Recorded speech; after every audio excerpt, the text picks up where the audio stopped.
bahwa di laut ini ada sejarah. Orang bilang di sana wilayahnya Dewi Lanjar, sebelah timur, sebelah barat ada siluman buaya yang namanya Kanjeng Ratu Nyai Waryati dan Mariana. Terus di tengah-tengah ada Nyai Rantang Sari, dan di sini yang jarang diketahui oleh masyarakat umum. Ngapunten bukan berarti saya sombong. Jarang diketahui oleh spiritual. Ngapunten bukan berarti saya sombong, sekali lagi. Bahwa di sini ada yang namanya Kanjeng Ratu Sri Ayuningsih.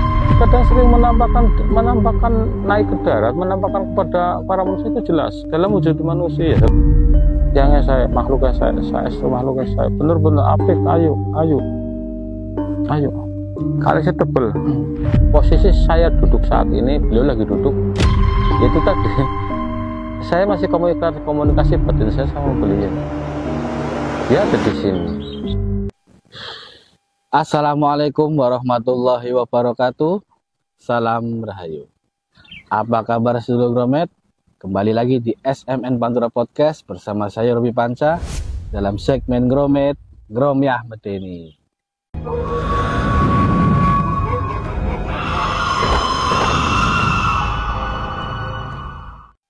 Baik seluruh Gromet, tidak seperti biasanya. Kalau seperti biasa kita berada di studio Gromet, namun di episode kali ini kita berada di alam yang bebas ini.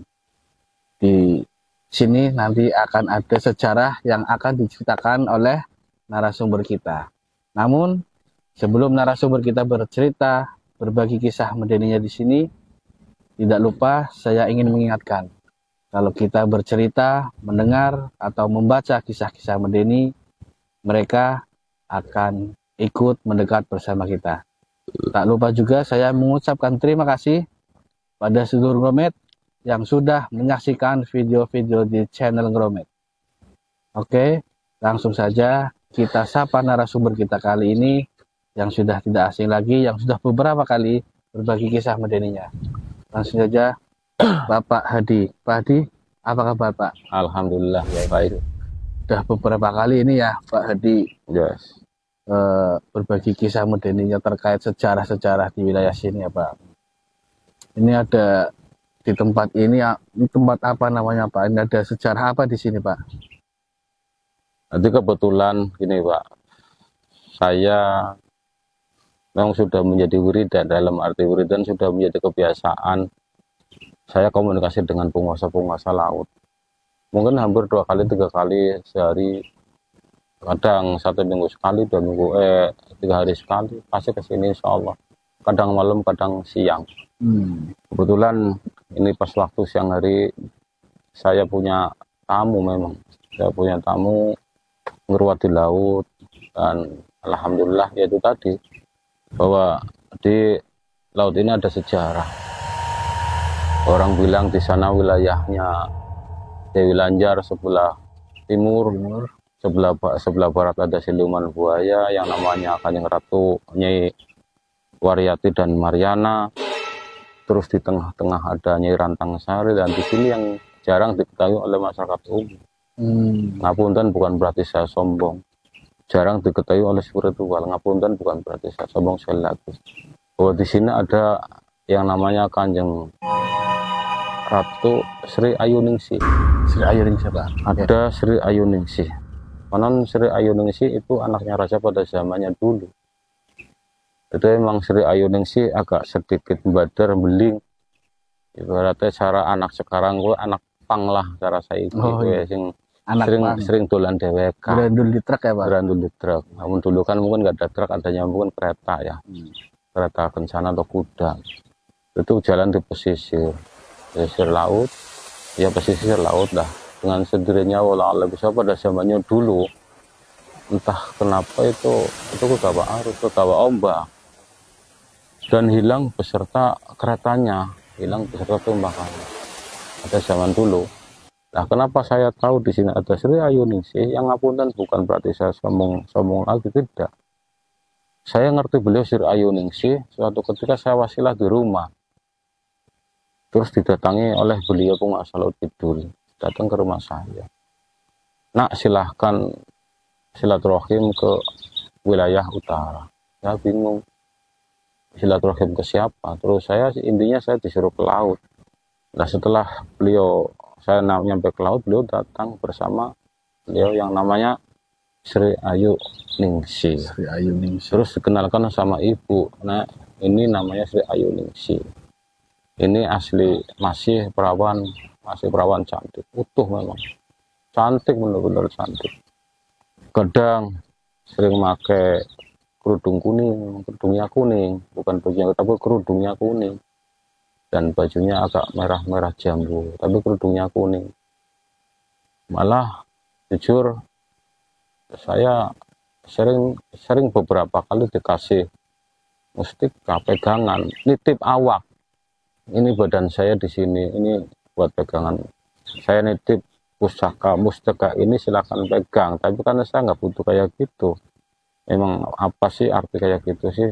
Banyak saya dapat mustika dari itu banyak, secara dua-daya dan saya kantong, cuman tak buang, bang gua. Yang penting saya sudah komunikasi dengan beliau namanya Sri Ayu Ningsi. Saya tanya panjangan dari mana? Ya sejarahnya itu dulu saya bawa arus, terus saya diangkat. Setelah saya hilang di laut, saya diangkat dari semua penguasa laut lor, dari Ratu Lanjar sampai Pandan Kuning, sampai Nyi Mas Rantang Sari, sampai Ratu Buaya Nyi Warwati sama Mariana itu menganggap saya anak semua. Jadi masih perawan ding-ding, masih cara menusa urip ning dunia ke bocah umur 17 tahunan. Jadi terus aku tanya, apa sih yang diharapkan kamu sampai kamu di laut? Ya itu tadi, mungkin sudah takdir saya hidup di sini, saya menjadi penguasa laut. Terus apa sih yang disenangi sama sampean? Dia jawab, aku senang sama jejaka, tapi jejaka yang benar-benar murni jejaka. Dan memang saya tidak punya apa, saya dikuasai istana. Saya punya sesuatu, dan sesuatu itu pun saya dikasih sama penguasa laut itu, sama penguasa laut. Suatu ketika akan saya berikan kepada suami saya, tapi yang benar-benar jejaka. Tapi Allah bisa jejakanya yang fisnya kayak apa, gantengnya Allah bisa, mungkin adanya di hati beliau. Makanya kalau beliau sudah senang sama jejaka itu, bukan berarti jejak itu mau dibawa ke alamnya beliau, tidak. Tapi dia akan mendekati si manusia itu, bisa ketemu lewat mimpi atau bisa ketemu langsung. Tapi kan nanti jelas menyerupai manusia biasa, ketemu sama manusia, dia naik ke bumi, naik ke darat, dia komunikasi kayak manusia biasa, kenalan, istilah seperti itu. Jadi tidak harus ada seorang jejaka ke sini ya? Tidak. Itu dari dulu sampai sekarang. Dan kenapa beliau muncul saat ini setelah saya komunikasi dulu, padahal kan dari dulu mungkin karena beliau dan saya sudah dapat restu dari Ibu Ratu, akhirnya monggo dikomunikasi, dikenalkan bahwa ini saya manusia, kamu hidup dalam sana, ini anak saya hidup dalam ini, saling komunikasi gitu.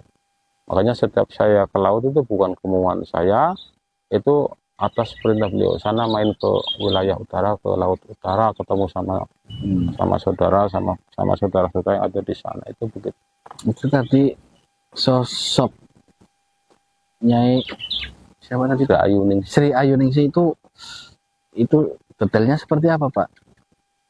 Detail bentuk fisnya apa bentuk? Iya, bentuk fish. Itu anak wujudnya cantik bener, anak kisaran umur 17 tahun karena setara penuh umur 17 tahun. Pakaiannya itu badannya kecil, langsing kecil, pakaiannya merah jambu, terus kerudung itu pakai kerudung, nggak pakai mahkota, itu nggak pakai mahkota. Makanya saya aneh, sebangsa itu kok nggak pakai mahkota, padahal dia itu ratu, punya istana, tapi nggak pakai mahkota, pakainya kerudung, berarti kan dia muslim. Memang muslim. Muslim. Dan beberapa kali ketemu dengan saya pun ya pakai ucapan dengan uluk salam. Beberapa kali juga salam. Kemarin 1 minggu yang lalu berapa? Sekitar 10 hari yang lalu ya. Saya di wilayah sana, di istana sebelah barat, ya juga beliau yang datang. Juga beliau yang datang. Harus ketemu, ya oh ternyata saya ketemu di sana, ya beliau berarti 1 kali. Pas saya ketemu sama siluman buaya yang ada di sana, ternyata di situ ada beliau. Ikut nyamperin. Oh berarti jenengan betul, berarti pengakuan Sri Ayuningsi bahwa dia bisa ke sana ke sini karena memang cara menusaknya dieman disayang dari para penghuni laut, baik Lanjar maupun sama Parwati, Mariana, sama Nyi Rantang Sari. Itu beliau punya harta, iya. tapi tidak kayak harta itu loh, kayak wong apa istilahnya nyipang tidak. Ya itu apakah sering untuk apa ya pesugihan seperti itu Pak? Dia ada, yang saya sampaikan tadi, dia punya harta itu, cuman dia tidak memberikan itu kepada apa istilahnya manusia janji manusia istilah siapapun, tidak, kecuali dia yang punya dia sama manusia. Halo, kayak lain halnya dengan Lanjar. Kalau Lanjar ya memang seperti itu, memberikan di saat ada manusia butuh ini kaitannya dengan harta Lanjar ngasih. Kalau dia enggak, karena istilahnya di sana itu dunia murni, bahasanya kayak gitu. Dia ngasih kepada siapa yang disukai ya? Iya, itu dia punya harta murni. Masa saya tanya, kok harta murni maksudnya gimana? Aku bilang kayak gitu. Yang itu ada, saya setiap bicara sama bangsa beliau itu tidak pernah bahasa Sirakon atau bahasa itu, tetap bahasa Kromo Inggil. Maksud dunia murni itu apa? Aku bilang terus niku kan. Ternyata dunia murni itu dunia sing mboten wonten resikone nak terus. Ya karena memang diberikan kepada orang yang disukai tertentu ya Pak. Iya, dunia yang tidak ada resiko kaitannya dengan nyawa, bahasanya katanya gitu. Cuman ya itu tadi, kalau manusia menikmati harta saya, dunia saya, nanti manusianya digunakan untuk apa? Walaupun itu dunia murni, tapi setelah dikasihkan sama saya, walaupun dia menjadi suami saya, bahasanya seperti itu. Walaupun si manusia menjadi suami saya, tetap itu harta itu setelah dapat dari saya, itu digunakan untuk apa? Bahasanya gitu. Kalau digunakan untuk sesuatu kemudaratan, kemaksiatan, maka dia akan menerima sesuatu risiko di alam sana. Karena setiap manusia yang menerima itu akan pulang di alamnya beliau dulu dan akan menerima risiko tanggung jawab terkait dengan penggunaan harta itu. Tapi kalau manusianya digunakan untuk ibadah, sedekah kepada anak yatim dan lain-lain, maka dia tetap pulang di saat nantinya manusia meninggal, akan pulang ke alamnya beliau dulu. Tapi di sana halayaknya seorang raja, dimuliakan oleh bangsa-bangsa beliau, itu seperti itu. Berarti tidak ada perjanjian tertentu ya Pak? Tidak ada, bahasanya menikah dengan seorang perjaka terus harus ikut ke tidak ada, tidak, tetap manusianya tetap masih di alam dunia yang nyata, hanya nanti komunikasi itu urusan beliau sama manusianya, nanti kan tahu sendiri itu kan begitu. Kalau Sri Ayuningsi lain dengan penguasa yang lain itu seperti di sana kan kayak Lanjar, itu kan memang udah ada perjanjian ini itu. Kalau Nyai Sri Ayuningsi selama ini pernah atau sering menampakkan dirinya enggak Pak? Ya kadang selain sama jenengan. Ya jelas kadang sering menampakkan naik ke darat, menampakkan kepada para manusia itu jelas. Cuman kan manusia itu kan dalam wujud apa Pak? Dalam wujud manusia, dalam wujud khalayak kayak manusia. Dengan pakaiannya yang seperti tadi diceritakan Pak Hadi. Iya. Itu jelas. Kerudung. Iya jelas. Pakai baju apa? Pakai baju merah. Jambu, kerudungnya kuning, itu jelas. Itu jelas. Cuman kan manusia itu kan samar. Yang pengunjung laut itu kan ada yang pakai kerudung, ada yang pakai apa, kan bisa terjadi seperti itu. Jelas sering ketemu manusia jelas sering. Cuman itu tadi, manusia jarang yang paham, jarang yang ngerti itu seperti itu. Makanya ya saya kan monggo lah silahkan panjenengan refreshing kemanapun, termasuk di pinggir laut dan pinggir apa, bahwa di laut itu tidak boleh sembarangan sombong, takabur dalam menguraikan kata-kata itu tidak boleh. Kalau pantangannya sendiri Pak, Tidak ada. misalnya dengan pakaian warna apa? Tidak ada. Kalau di Laut Utara tidak ada. Kalau di Laut Utara tidak ada. Selama ini saya komunikasi dengan siapapun, dengan para penghuni di Laut Utara. Apunten bukan berarti saya sombong. Di langit masih ada langit, tapi saya tidak sombong. Bahwa selama ini saya komunikasi dengan para beliau-beliau, tidak ada pantangan terkait dengan pakaian-pakaian ini, tidak ada. Hanya sopan santun yang dijaga. Adab yang penting ya Pak. Adab. Seperti itu. Terus apakah ada orang warga sekitar sini yang pernah ditemui Sri Ayuningsih? Walau alam bisawab. Tapi yang jelas beliau itu sering menampakkan diri, sering naik ke atas, sering berbaur dengan para manusia, itu jelas. Biasanya kalau saat apa itu Pak dia Sri Ayuningsih berbaur dengan masyarakat? Kalau ada momen-momen tertentu kah atau ada apa itu Pak? Biasanya ada kegiatan-kegiatan besar, itu jelas-jelas beliau itu naik, jelas itu beliau naik. Terus kadang hari-hari tertentu, kebetulan beliau saat ini lagi nyambung sama saya di hari Rebo Pon. Seringnya di hari Rebo Pon. Kalau Rebo Pon banyak naiknya ke darat. Biasanya kalau beliau naik itu sendiri atau ada, biasanya kan kalau sendiri itu kan ada pengawalnya.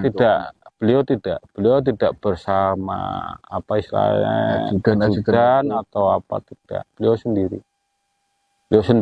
Yang masih perawan sih ya. Jadi yang masih perawan kan ya itu tadi yang saya sampaikan dari awal, bahwa Sri Ayuningsih lagi zamannya jadi merusak kemen. Cara saya kayak bocah-bocah pang, lo ibaratnya bocah sing sering metu omah dhewe kemana dolan. Ibaratnya sebenarnya anak raja kan dolannya yang ngangone kereta atau tetap dikawal mungkin lah ya. Iya, seperti itu. Terus saya makhluknya saya itu makhluknya saya bener-bener apik, ayo. Kalau saya tebel. Kalau saat ini Sri Ayuningsih Ya tadi kan komunikasi sama saya, ini juga masih nyambung sama saya. Ini masih bukan berarti saya sombong, saya takabur, belum, masih nyambung sama saya. Mungkin ada yang disampaikan dari Sri Ayuningsih Pak buat. Ya kalau larung ya, ini berarti bisa bicara larung. Bicara larung, berarti jangan di sini jangan pakai gedang emas. Itu tidak boleh, dia tidak mau. Pakainya apa Pak? Pakainya ya daun-daunan, buah-buahan, cuman jangan pakai jangan dikasih pisang emas. Kalau pisang emas beliau tidak suka sama itu. Itu bahasa larung. Kalau kita sodako sama penghuni di laut. Dalam arti penghuni di laut itu kan ada ikan, ada apa kan itu dohirnya, batiniahnya kan kesana. Tergantung wasilah. Ada makhluk lain selain manusia. Iya ada jelas ada.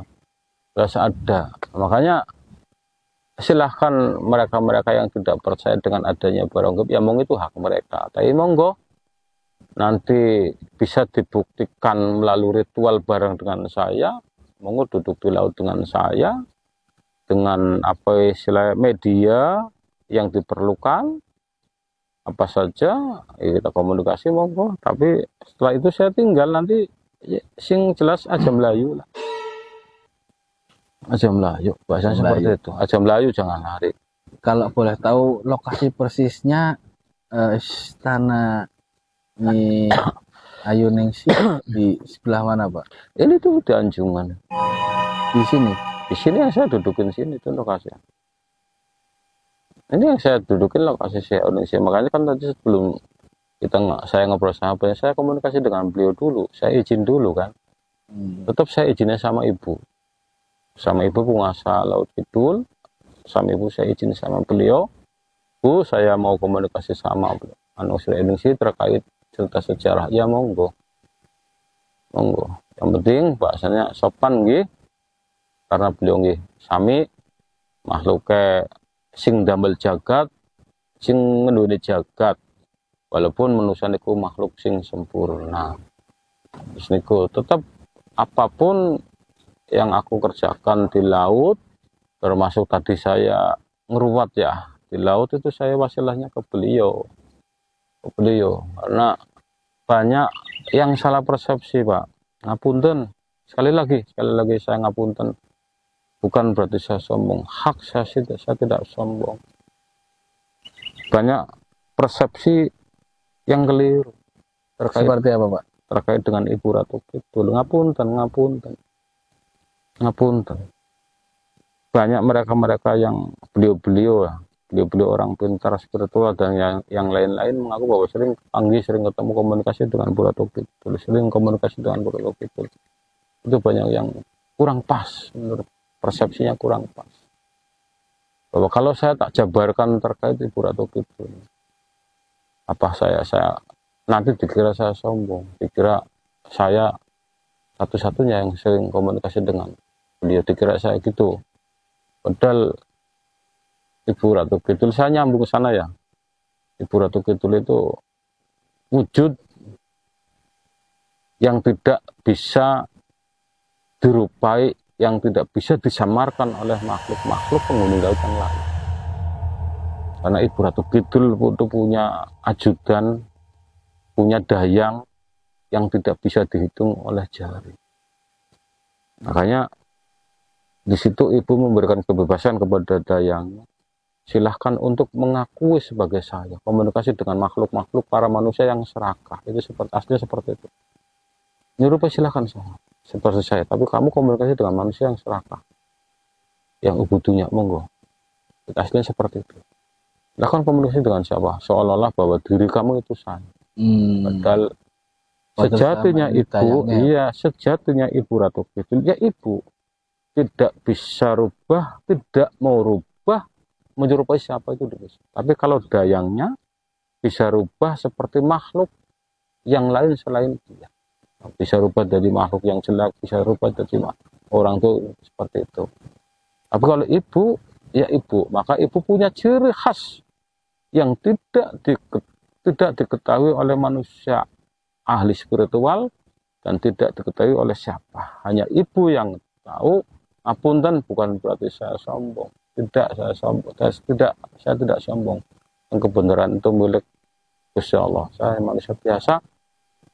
Cuma kebetulan saya lagi dianggap keluarga, dianggap anak oleh beliau. Bukan berarti saya sombong, sekali lagi tidak saya sombong. Jadi orang-orang tertentu juga ya, Pak? Iya, makanya hampir tiap malam saya ketemu sama beliau. Seperti itu. Kalau boleh tahu, Pak, ini Ayuningsi ini posisi pastinya itu sedang di mana, Pak? Apakah sedang di sini atau di mana, Pak? Posisi hari ini, posisi saya duduk saat ini, beliau lagi duduk. Itu tadi saya masih komunikasi batin saya sama beliau. Dia ada di sini. Saya masih komunikasi batin dengan beliau dan beliau tersenyum. Saya pun tersenyum. Makanya saya perhatikan. Kadang saya kan sering mesem sendiri karena ngapunten, bukan berarti saya pamer. Itu tuh karena beliau memang ngajak gemuy sama saya. Ya, paling melu gemuy. Pan ibaratnya manusia sing ora paham pan ngarene aku wong edan tukang gemuy dewek. Ya monggo, itu hak mereka karena mereka kan tidak tahu. Seperti itu. Ada pesan nggak, Pak, ini yang disampaikan buat warga sini atau masyarakat sini? Kalau pesan itu selain tadi pisang mas, kalau pesan itu banyak, Pak. Ngapunten. Kadang saya merinding ya, merkritik terkait dengan pesan beliau. Terkait dengan pesan beliau. Terkait dengan para pengunjung yang sering refreshing ya, hiburan bersama keluarga di pinggir pesisir, kadang ada guyon yang di luar batas, itu satu. Kadang sing luwih pedihnya maning, pedihnya lagi, ngapunten, itu emang haknya manusia mau berbuat kayak gitu, emang haknya manusia. itu terkait dengan mesum. Itu yang sangat luar biasa sekali. Makanya kalau saya bicara terlalu jauh ke depan, terlalu jauh ke atas, nanti dikira saya sombong. Jujur saya sering dapat pesan. Suatu saat ini, suatu saya khawatirnya itu. Tapi saya tidak mau tak ceritakan secara live. Nanti dikira saya akan membuat opini yang meresahkan. Jujur saya beberapa kali dapat amanat, dapat pesanan, nanti akan terjadi kayak gini, nanti akan terjadi kayak gini. Itu sudah lama. Makanya termasuk Ibu Ratu, di saat saya disuruh ke Laut Selatan pun sing sopan gina. Ini sedaya niku makhluk Gusti Allah. Jadi sing sopan. Beliau niku makhluk Gusti Allah, walaupun anakku niku manusia makhluk yang paling sempurna. Dengar Gusti Allah. Tapi kesempurnaan manusia niku macam-macam nak. Saged melakukan zina, saged melakukan mesum, saged melakukan ini kesempurnaan manusia. Lain tegalnya kaum ibu. Ibu memang sanes makhluk yang paling sempurna, tapi saged menjaga kesempurnaan itu. Kejujuran itu dipegang nak. Itu sampun gambul kemaksiatan itu pesan ibu. Lakumu, langkahmu kados Kanjeng Sunan Kalijaga. Niku amanat Ibu Ratu, mari aku demi Allah. Lakumu tumindakmu ben kados Kanjeng Sunan Kalijaga nggih. Ben kados Soekarno nggih. Niku ibu sing sering sanjang banget. Niku demi Allah, kamu demi Allah. Yang terkait tadi Pak, perbuatan yang di luar batas itu apakah pernah ada teguran langsung dari beliau? Ya itu tadi yang timbul kekhawatiran, satu melakukan perbuatan itu, dua melakukan perbuatan itu nanti imbasnya ke semua. Yang tidak melakukan yang tidak melakukan itu kena imbas. Ya mungkin teguran-teguran kecil apa? Iya. Pernah ada nggak Pak? Yang jelas mungkin ya ada, tapi kan saya tidak tahu persis ya. Jelaskan ada, tapi saya kan tidak tahu persis. Makanya saya himbau kepada siapapun lah, termasuk untuk diri saya sendiri, keluarga saya, teman saudara, famili saya, di saat refreshing hiburan ke pantai pesisir, entah di pesisir dimanapun, pantai manapun, monggo adab itu tetap harus dipakai. Karena di situ ada makhluk yang istilahnya sesama manusia, makhluk Gusti Allah, hanya manusia makhluk yang sempurna. Beliau makhluk penghuni yang hidupnya di dasar laut atau di laut gitu. Terkait itu tadi, apakah perlu dilaksanakan sedekah laut di sini Pak? Kalau di sini ada sedekah laut sih Pak? Wallahu a'lam bishawab. Makanya itu tadi sering yang ngasabnya di laut ya, yang ngasabnya di laut, entah di desa apa, di kecamatan Kabupaten Magelang. Memang itu betul sebagai wujud syukur kita kepada Allah. Memang syukur kita kepada Yang Maha Kuasa. Tapi mereka mencari nafkah itu di dasar laut, di dalam laut. Yang di laut itu ada sesuatu makhluk, ya makhluk kan ada termasuk ikan dan lain, termasuk ada penghuninya itu. Kalau memang sedekah laut itu hanya wujud seperti sayur-sayuran, seperti apa yang dimakan ikan, kenapa harus membakar sesuatu? Bakar menyan dan lain-lain, ya doa dan lain. Kabeh muji syukur pada Gusti Allah, dongane pada Gusti Allah. Ya kan di situ ada melalui Gusti Allah. Ya sedekah laut, sedekah bumi sama saja lah.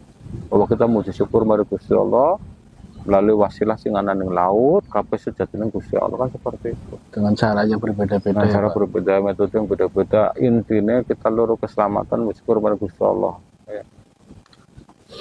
Oke, terima kasih Pak Edi sudah menceritakan terkait sejarah di pantai ini. Pantai apa ya Pak? Pantai tergolongnya ikutnya Pantai Randusanga ya. Pantai Randusanga. Ya. Terima kasih. Mudah-mudahan manfaat ya Pak. Siap. Saya menceritakan insya Allah kebenaran demi kemaslahatan semua, demi kebaikan bersama. Iya. Adab di laut itu tetap harus dijaga.